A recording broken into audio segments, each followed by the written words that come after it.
굳건한 한미일 공조를 바탕으로 대북 강경책을 유지하며 북한 주민의 인권에 대해서도 목소리를 내고 있는 윤석열 정부가 김정은 정권으로서는 부담스러울 수밖에 없기 때문입니다.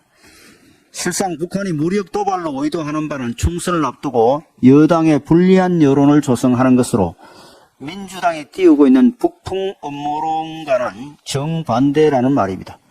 그저께 북한이 시대함 순항미사일을 발사한 그 시간에도 민주당은 정부가 정치적 목적으로 도발을 유도한다는 허위 주장을 공식 석상에서 반복했습니다.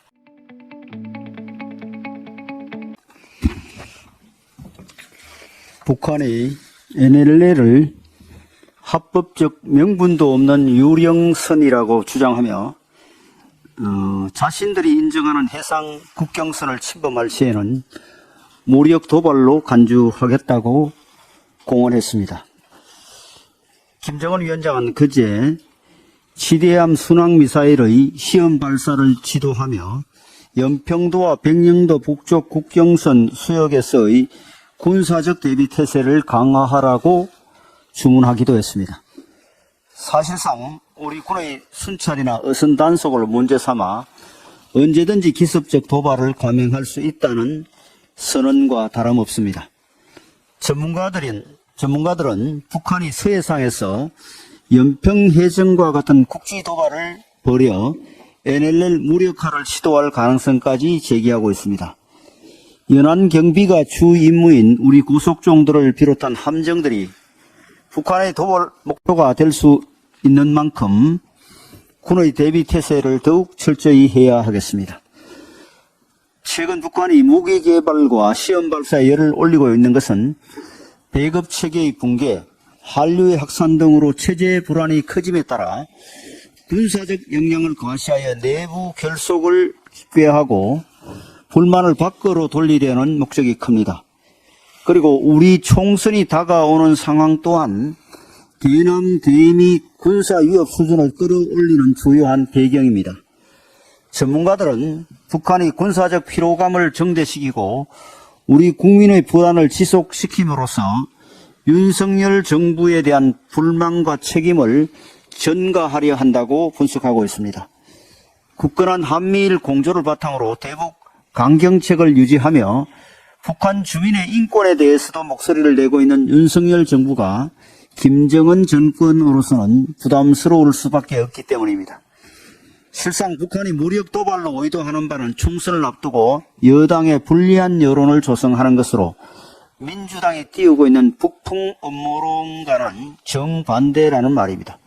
그저께 북한이 시대함 순항미사일을 발사한 그 시간에도 민주당은 정부가 정치적 목적으로 도발을 유도한다는 허위 주장을 공식 석상에서 반복했습니다. 그릇된 주장으로 국민을 분열시키고 북한의 안보 위협에 대응하고 있는 정부를 엄해하는 민주당의 모습이 최근의 북한 모습과 궤를 같이 하고 있다는 점에서 매우 우려하지 않을 수 없습니다. 이러한 민주당에 과연 국가 안보와 국민의 생명을 맡길 수 있는지 국민들께서 현명하게 판단하시리라고 믿습니다. 북한의 안보 위협이 지속되고 있는 가운데 우리나라와 쿠바의 수교 사실이 전격 발표되며 글로벌 중추국가를 지향하는 윤석열 정부의 외교력이 또 한 번 빛을 발하고 있습니다. 쿠바는 사회주의 국가 중 그리고 중남미 국가 중 우리와 수교를 맺지 않은 유일한 국가였습니다.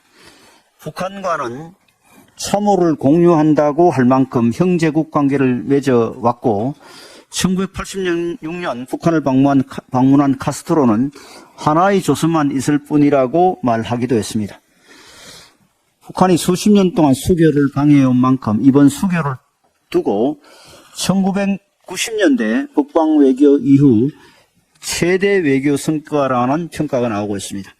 거의 마지막 남은 이른바 적성국과 수교함으로써 우리나라의 외교적 위상은 또 하나의 큰 도약을 이루었고 세계 전역에서 태극기가 휘날리게 되었습니다.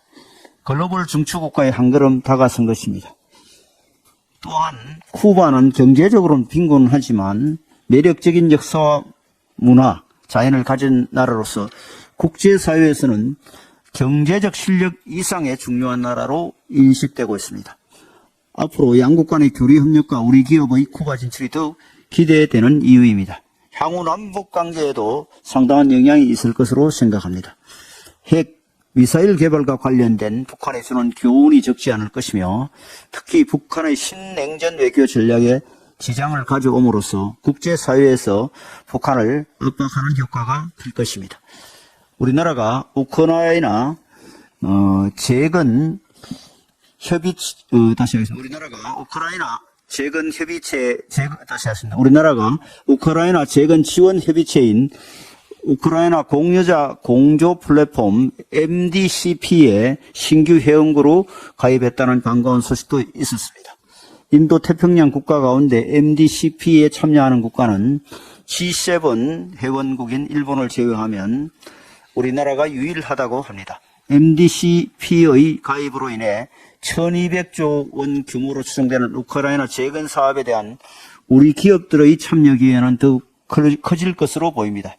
이러한 성과 또한 지난해 7월 윤석열 대통령이 우크라이나를 전격 방문하고 이를 계기로 우크라이나 평화연대 이니셔티브를 발표하는 등 그간의 외교 노력이 맺은 결과라고 볼 수 있습니다. 윤석열 정부의 외교와 대통령 순방을 두고 민주당은 사사건건 트집을 잡고 폄훼해 왔습니다.